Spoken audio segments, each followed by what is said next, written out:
can't help but wonder how things could have been different if we could somehow get those years back. I guess I wasn't sure it was my place to say, "Hey, Dad, I think you have a problem."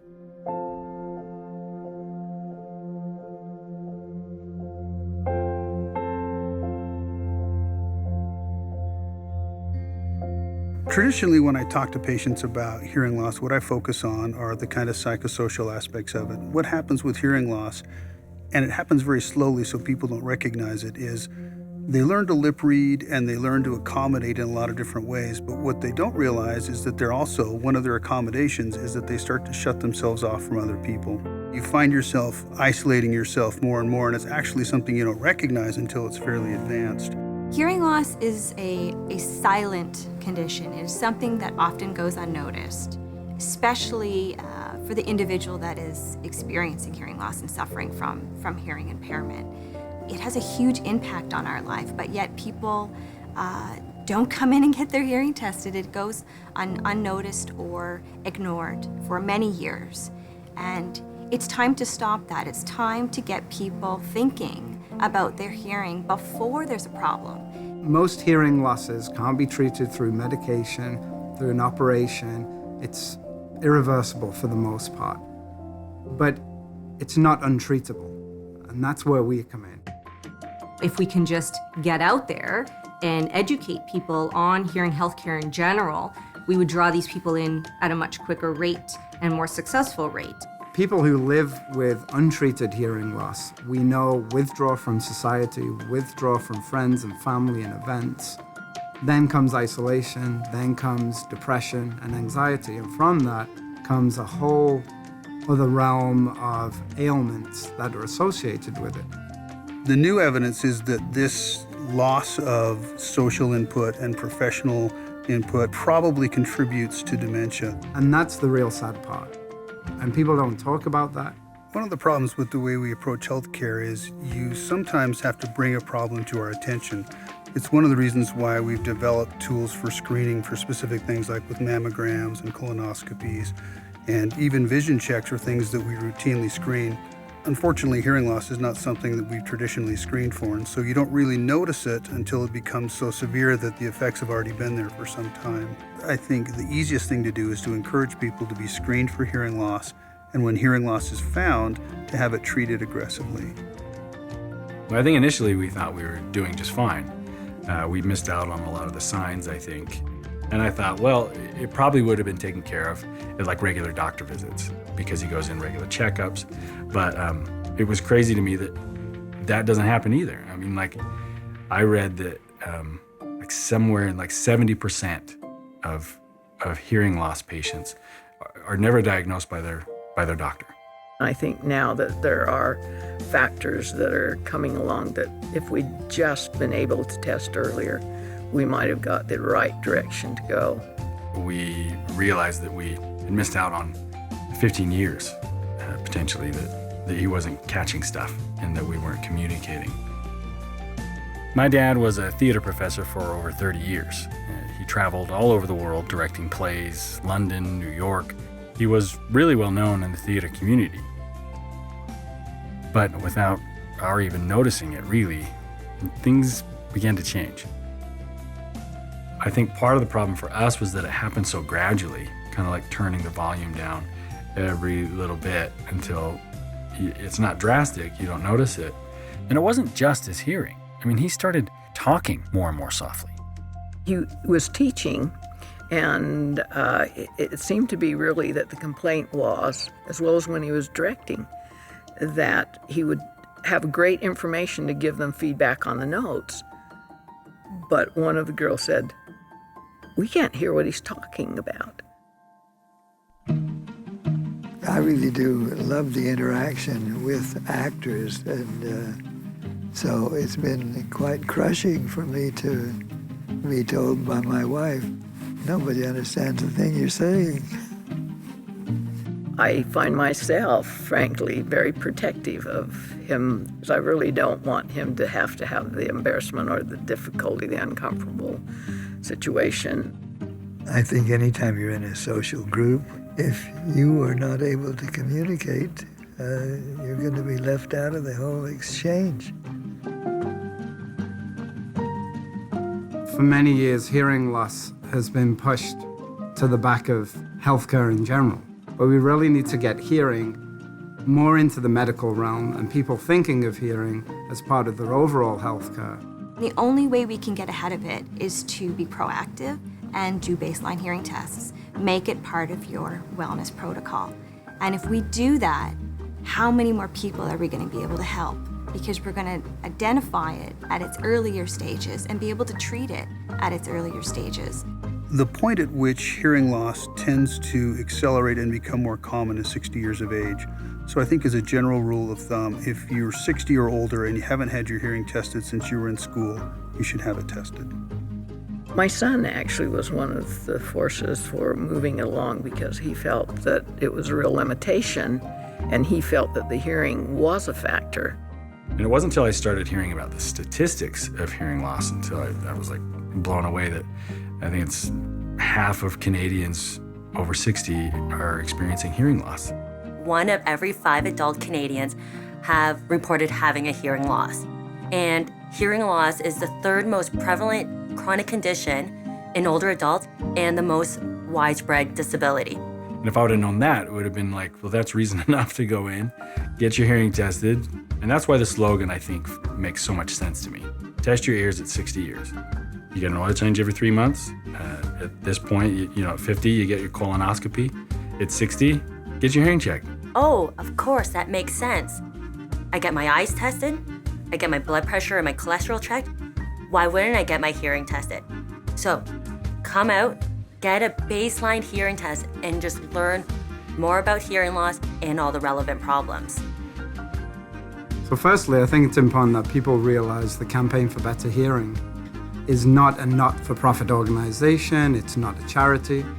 It's in fact a wellness movement and an extremely generous give-back program. This is a campaign that is about the personal hearing health awareness of every Canadian 60 and over. I think too many of us in the hearing healthcare field used to be like, if someone came to me with a hearing problem, I would do the best job I could to help them hear better. And that could mean great hearing aids, great fittings, great aftercare. And that's where we thought we fit in the care continuum. But now I realize that with almost 50% of the over 60-year-old population struggling with hearing difficulties, and the links coming out to the research to dementia, Alzheimer's, mental fatigue, social isolation, and depression, we can't wait around anymore for 7, 10, or 15 years for these people to come to us. We need to get out there now and help them. I'm a lot less concerned that people know that 1 in 5 adult Canadians has hearing loss than I am that the next guy I meet on the street knows whether or not he does. Over the past 18 months, we've been working really hard to promote the Campaign for Better Hearing and to educate people on the importance of healthy hearing and exactly what that means. We've gotten the word out through educational seminars, through health fairs, street blitzers, through our own patients, word of mouth, newspapers. The campaign is really trying to educate We have people. over 200 clinics across Canada participating in this. We are going to evaluate the outer, the middle, Lack of hearing and the... or damage to your hearing can actually have in your ability to interact socially. So a friend of ours told us about the Campaign for Better Hearing, so we set up an appointment, took my dad in, and got his hearing checked. When I make my confirmation calls, I usually ask if there's a family or a friend with a familiar voice that can come in and attend the test with them. Makes them more comfortable too and at ease. But not only that, it also offers me the ability to promote the campaign. And it also gives us the chance to test that guest as well. What better way to support somebody who's in for a hearing test than to come along with them and have your own hearing test? I think we thought it was going to be more awkward to talk to him about it, to go to him and say, hey, I think you have a hearing problem. But because of the Campaign for Better Hearing, it was just like, hey, let's go get your hearing checked. We're going to get mom's checked. And it's just something we do. And when we approached him like that, he was like, okay, sounds good. He was more excited about it. The National Campaign for Better Hearing has enormous goals. What they want to do is test every Canadian 60 years of age and over. That's every single Canadian. The thing is, at our current pace, it's going to take us 30 years to achieve our goal of testing every Canadian 60 and over. 30 years. So for example, if we could get every person that we tested last year, 50,000 tests, right? If we could get them to bring in one more person, and that person brought in one more person, we could shave 25 years off of our timeline just by doing that one thing. We could actually reach our goal. We could test every Canadian over the age of 60. So that's what it means to join the campaign. You get your hearing tested, you get another person to get their hearing tested, and you pass it on. Look, I'm a marketing guy, so am I hoping that this campaign brings in a whole bunch of people that want to buy hearing aids? Yeah, absolutely. Because that's how we can actually help people, right? I mean, if we can put a hearing aid in their ear, we can take away their isolation. We can reduce their frustration, their exhaustion, their embarrassment. Yeah, I'm hoping we can help a lot of people that way. But the campaign itself is about that first step. It's about getting that hearing test. So as a young girl, I found out that I had hearing difficulties, and it was suggested for me to get hearing aids. Total denial, absolute denial. Once they benefit from the hearing aids, when you see them come back to the clinic, you already see this wonderful smile on their face. It's like they're jumping for joy on the inside. I hear the birds chirping, I hear the children playing, I hear the children laughing. It has greatly opened up my lifestyle. When the patient receives hearing devices, yes, we are helping them, but we're also helping the family. We're helping that patient reconnect with their partners, reconnect with their children, their grandchildren. I get to be involved in the selection process for the recipients of the Give Back program. It's a very emotional experience for everyone involved, but I get to hear their stories, and I get to share in the happiness of being selected and hearing that they are going to be the recipient of brand new hearing aids. It's just amazing and one of the best parts of my job. I don't know if you've ever been in that position that you're able to give someone so much, and that's really why I got into this business. It's just the most magical thing, and I'm so grateful that I can be a part of that. We are a company, we do sell hearing aids, and one of the byproducts, of course, from selling a hearing aid is that you have this wonderful experience of treating somebody's hearing loss and helping them get their life back. I know a good deal of our staff who got into this for the same reasons. They love to help people. My mandate as the VP of Marketing is to create revenue. For every dollar I spend, I need to bring in this many dollars. And so a lot of our campaigns really are focused on selling hearing aids. That's how we survive as a company. But I gotta say, as I've been working on this campaign for better hearing, it feels like the most important money that we're spending on anything in terms of our advertising, because it really gets to the heart of why we're in this business. We're not asking people to find somebody they know that wants to buy hearing aids.